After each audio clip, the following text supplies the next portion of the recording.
Señor mío y Dios mío, creo firmemente que estás aquí, que me ves, que me oyes. Te adoro con profunda reverencia. Te pido perdón de mis pecados y gracia para hacer con fruto este rato de oración. Madre mía Inmaculada, San José mi Padre y Señor, Ángel de mi guarda, interceded por mí.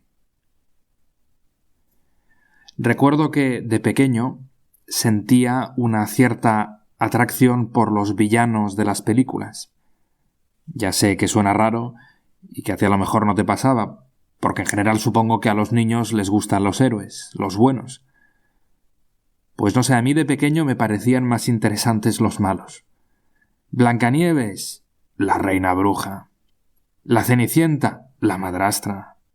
El jorobado de Notre Dame, el juez Frollo, probablemente uno de los mejores malos de las pelis de Disney. Star Wars, Darth Vader, sin ninguna duda. Y claro, en las pelis siempre perdían los malos, mis preferidos. De hecho, me acuerdo perfectamente que al salir de ver El Rey León en el cine, habíamos ido con mis padres, mis tíos, mi hermano y 2 primos, creo, pues al salir una señora, o quizás mi tía incluso, ahora no recuerdo, nos preguntó cuál de los personajes nos había gustado más. Todos dijeron que Simba, y yo me acuerdo que sin dudarlo dije Scar, el malo, el perverso tío de Simba. Y mi madre me miró como diciendo, ¿pero este niño qué dice? Y claro, ese año a los Reyes mi hermano pidió un peluche de Simba y yo uno de Scar. Me imagino que los Reyes tuvieron sus dudas, pero en fin, al final lo trajeron. Y sigue por allí el peluche en casa de mis padres, y a mis sobrinos ahora les da miedo, el peluche de Scar. Pero en fin, eso duró algún tiempo, porque luego ya supongo que se me pasó esa extraña fascinación y empezaron a gustarme los buenos, los héroes, para alivio de mis padres, que a lo mejor pensaron que estaban criando a un gremlin. Porque eso es lo normal, señor, digo yo.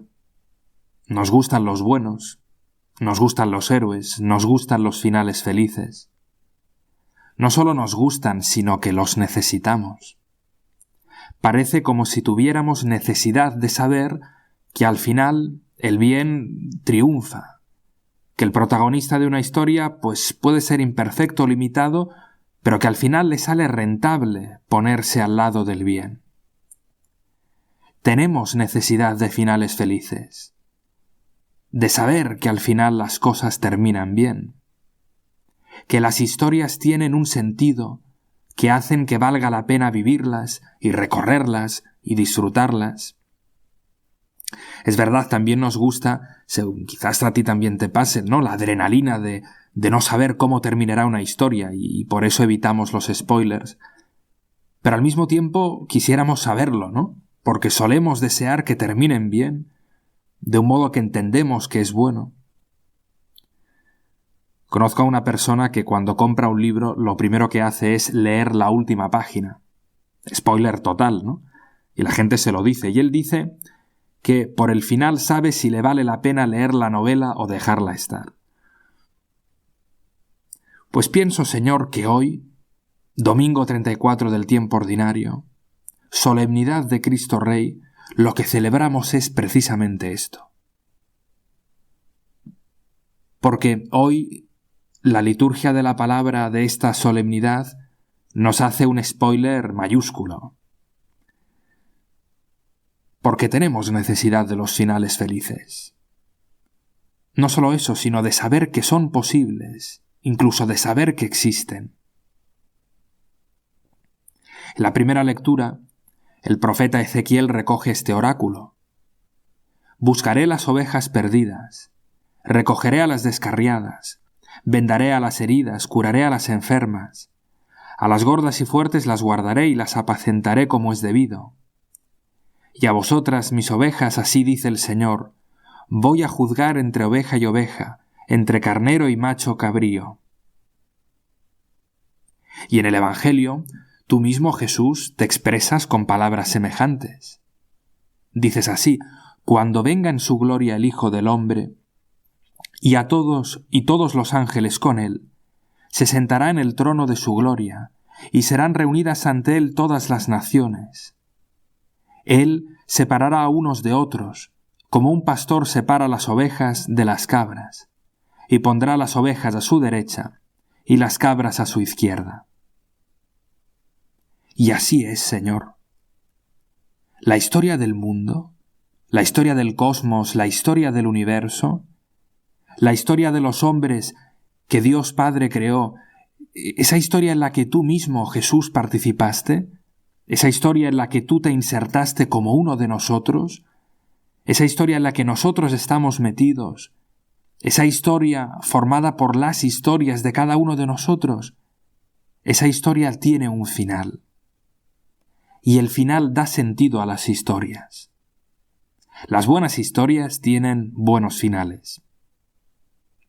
Que una historia tenga final, que una historia termine, no quiere decir solo que ya pasó. Quiere decir también que tiene un sentido.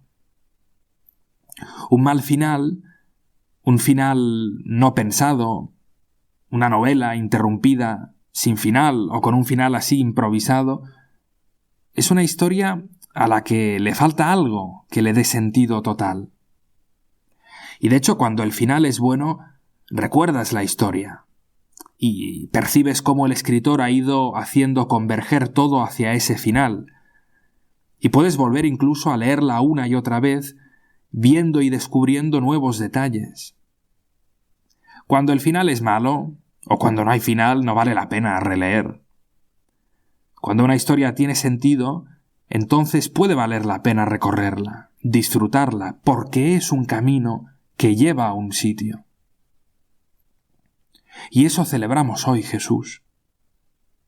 Que la historia de la salvación, que la historia de Dios con los hombres no es un camino a ningún sitio. Que esa historia no es un mal guión dejado a mitad o acabado por derribo.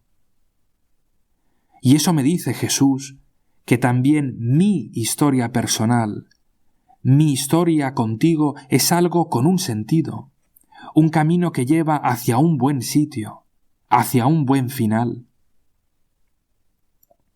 Al final de la historia tú estarás allí, Jesús, separando las cabras y las ovejas.